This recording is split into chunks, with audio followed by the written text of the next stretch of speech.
Today we've got another comparison video because this one was highly requested in some of the comments of my recent videos.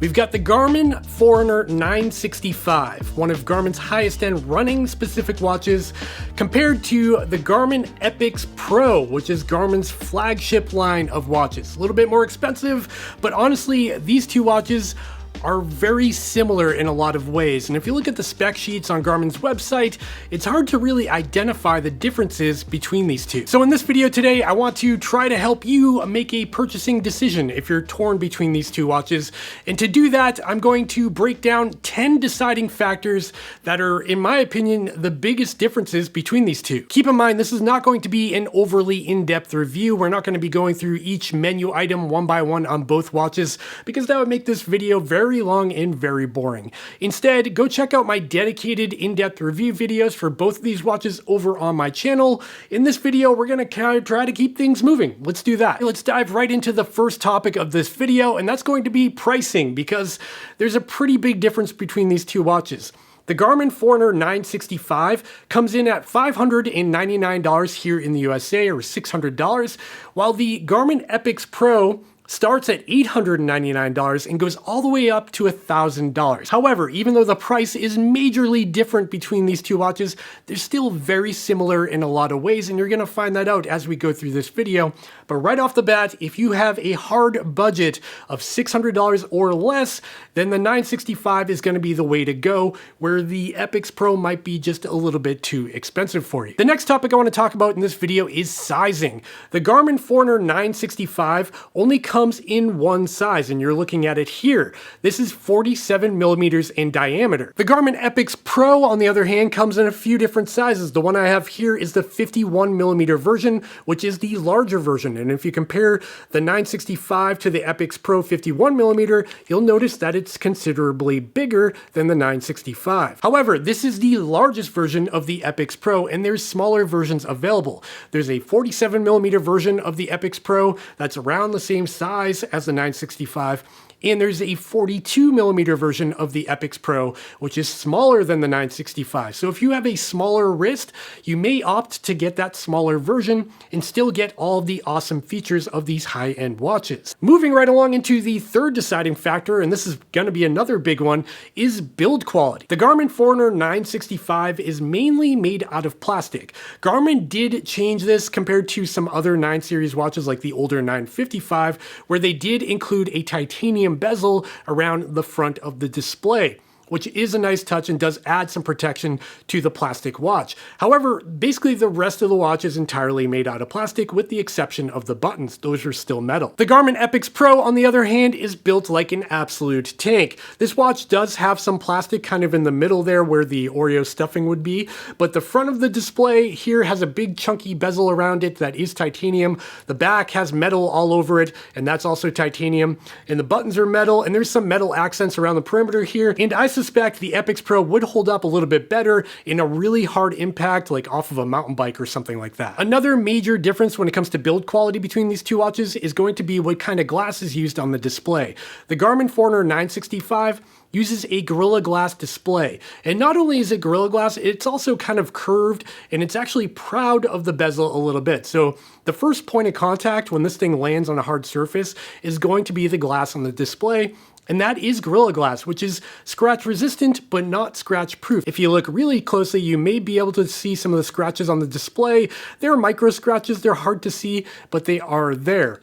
The Garmin Epix Pro, on the other hand, uses a sapphire display, which is incredibly scratch resistant. And if you look at this display, it's perfectly pristine. Even though I've abused this watch pretty heavily, there's really no damage to it at all. And I'm trying to shine it on the light so you can see there. But around the bezel, you can see that the bezel is actually a little bit proud of the display. So the bezel is protecting that display by sticking up above it, while on the 965, you've got this curved display that's kind of flush. It's actually sticking out a little further than the bezel, and so there's no protection on the 965, and that's a major difference between these two watches. At the end of the day, these are both built really well, and I don't think either one's going to explode or fail on you over time.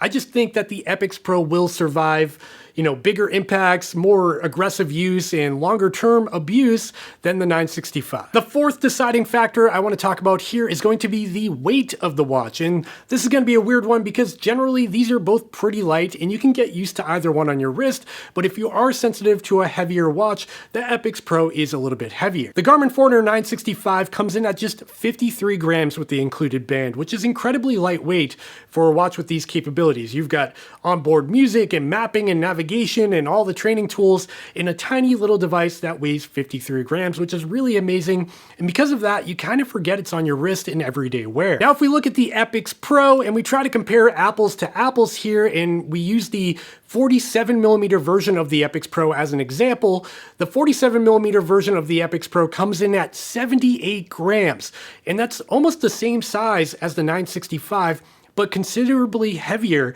because of all of the premium materials like the sapphire display and more metal on the case. If you're sensitive to weight on your wrist, this may be a factor. For me, I can wear either one and it really doesn't bother me too much, but this may be a factor for you. Moving right along into the fifth deciding factor between these two watches is going to be the screen to body ratio, and this one's going to be kind of weird. If again we look apples to apples between the Epix Pro 47mm version and the Garmin Forerunner 965, they're both the same footprint, they're both similar in size. However, the Forerunner 965 oddly gets a larger display.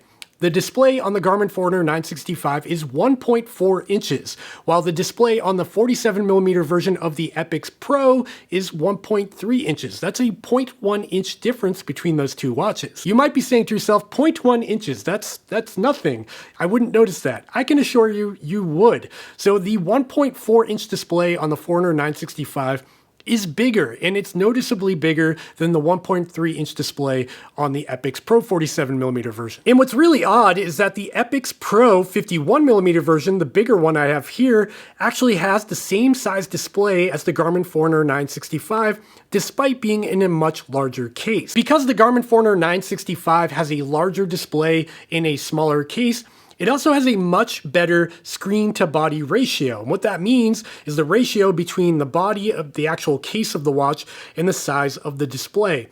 Because that display is much bigger, it gives off more of a futuristic, kind of more modern look compared to the Garmin Epix Pro. On to the sixth deciding factor between these two watches, and that's going to be battery life. And this one's going to get a little confusing, so bear with me. The Garmin Forerunner 965 has excellent battery life for the size and weight of this watch. This watch can go for up to 23 days as a smartwatch for everyday use without tracking activities, or you can get up to 31 hours in a GPS activity by using GPS only mode, and that still gets pretty decent accuracy. Now, if we look at the 47mm version of the Epix Pro, so we're kind of comparing apples to apples, it's a little bit different. So in smartwatch mode on the Epix Pro 47, you get a little bit less battery life of about 2 weeks or 16 days. However, you do get considerably longer GPS on battery life of up to 42 hours in a GPS activity with GPS only mode. That's about 10 hours more than the 965. Even though the battery life between the 47mm version of the Epix Pro and the Forerunner 965 is pretty similar,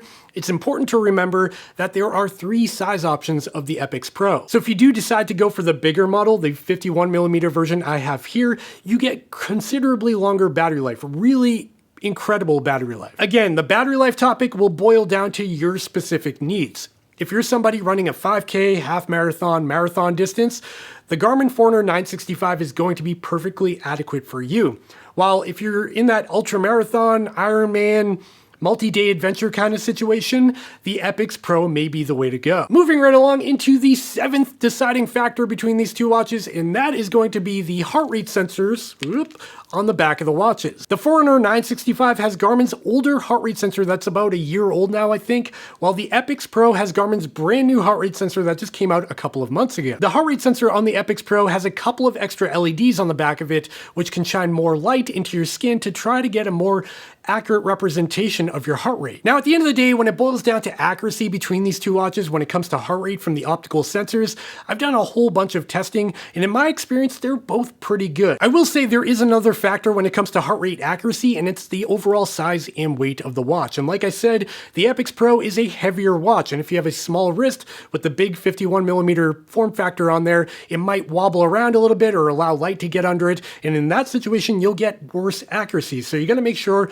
You wear these things tight and they're appropriately sized for your wrist. At the end of the day, the heart rate sensor in the Epix Pro is a newer design, but ultimately I don't know if it's that much better. In my testing, it may be marginally better, but it really will boil down to your specific use case. Moving right along into the 8th deciding factor between these two watches, and that's going to be metrics, because on the Epix Pro, a couple of new metrics were introduced when it came out. On the Garmin Epix Pro and the new Fenix 7 Pro, there's a couple of new features. One's called Hill Score and one is called Endurance Score. And as those titles suggest, Hill Score is trying to give you an idea of how good you are at running uphill, and it will give you a score based on your running efficiency uphill, while Endurance Score will give you a score on your endurance. These two new metrics were exclusive to the Epix Pro and Fenix 7 Pro when they came out.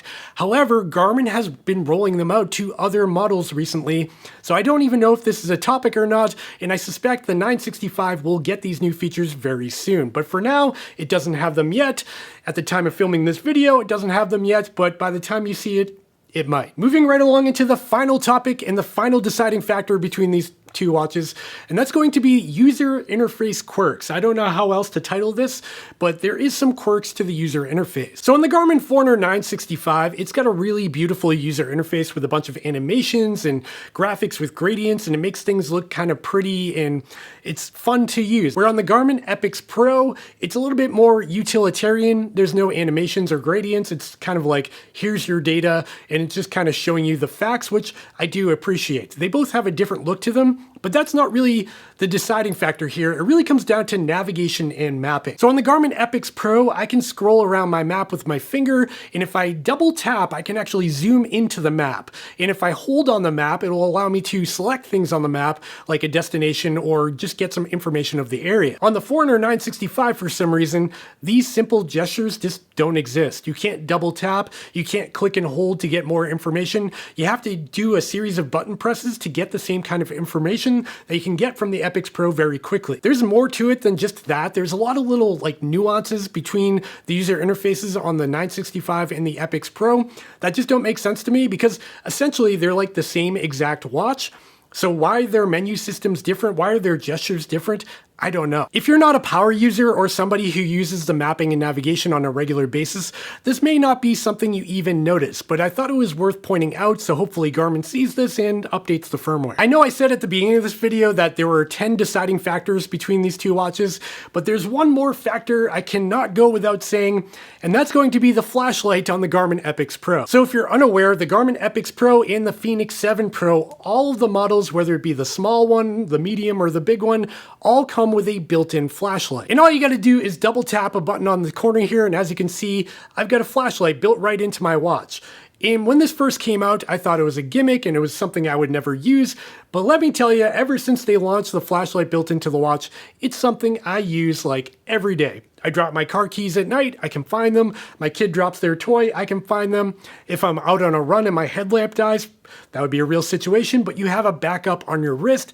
It's not super bright, but it will get the job done, and it's way better than using your smartphone. So for me personally, in my opinion, the flashlight has become sort of a deciding factor when it comes to choosing a watch now, because of how much I enjoy having it on my wrist.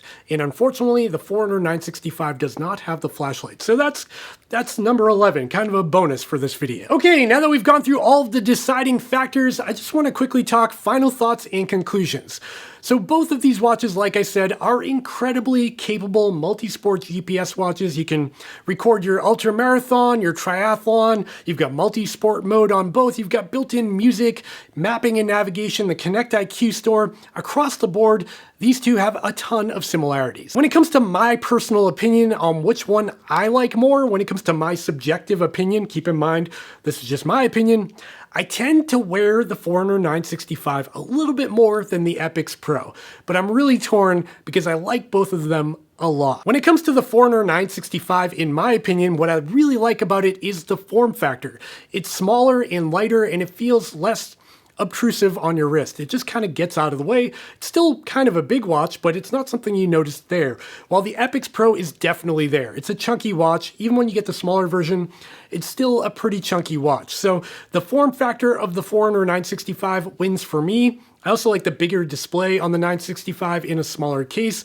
That's all great. However, I do love the built-in flashlight on the Epix Pro. And I also like the sapphire lens on the Epix Pro. The sapphire lens is a great peace of mind. I don't have to worry about bashing this thing off a rock when I'm trail running, while on the 965, I've already scratched this thing and I've only owned it for a couple of months. That durability thing may just be a me problem because I'm kind of a klutz and I don't baby my gear. This thing will get thrown in my backpack, it'll be on my wrist in the mountains, and I just don't worry about it because I want to enjoy the experience and not have to worry about babying my watch, and that's why I really like the sapphire display. But like I said, that's just my opinion, and I honestly like both of these in their own way.